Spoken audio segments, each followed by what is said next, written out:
A gaming club in Manhattan has just opened and is hoping to bring board game players together. A new board game club has opened in Manhattan.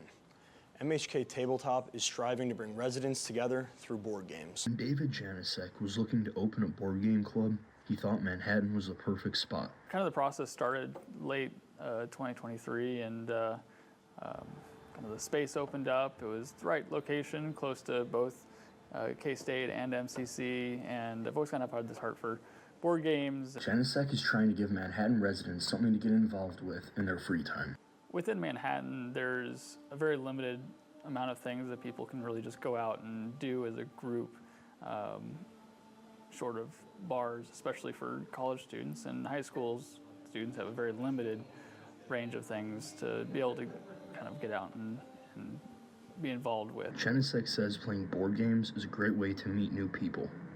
It's really great to be able to have a group of people sit around a table and interact with each other in a very positive way. It's facilitating team building and communication.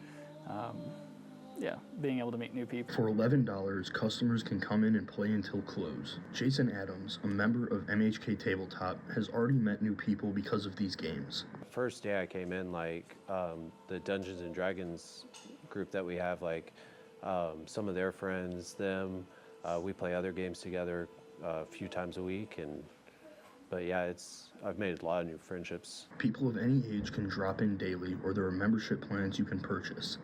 In Manhattan, Noah Birchman, Channel 8 News. For more information or to join game groups, visit mhktabletop.com.